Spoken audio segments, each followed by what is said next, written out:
Hi, my name is Nolubabalo Memese. I am the Heritage Education and Public Programs Manager at Constitution Hill, and today I'm going to tell you about the women on the Hill.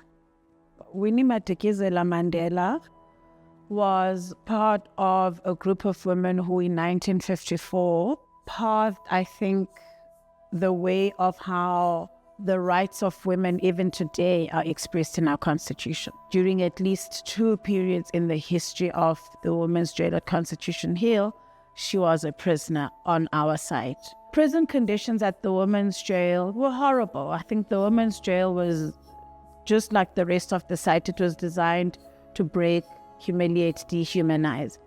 So if you were at the women's jail, your purpose wasn't to be rehabilitated and reintegrated back into society. It was for you to stop your activism. Thinking specifically of the impact of Mam Winnie and her cohort of people that she was often arrested with. On the prison manual itself, women were allowed to wear panties. But because the idea was to break and humiliate and dehumanize, people were not given those panties. So one of the kind of tangible changes I can say was seen as a direct result of the imprisonment of Mama Winnie and these other women was the fact that women could then start wearing panties, I think in about 1978.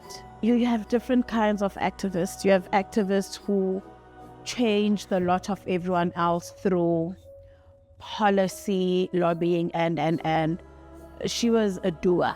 And that's the activism that landed her here, that she continued even while in incarceration, and I think continued until towards the end of her life when her health was failing.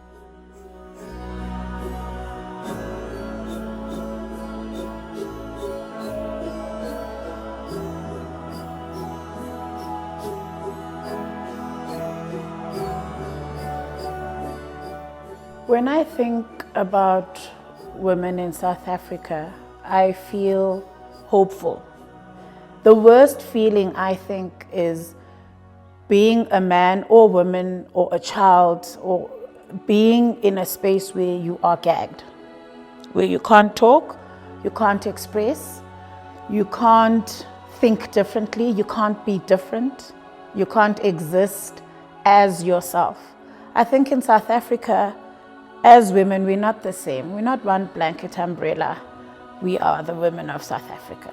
Me being able to be an individual in South Africa who has thought, who can express my views without fear of repercussions, I think it's important. My question to you, South Africa, is what are you waiting for? Ulinde ntoni?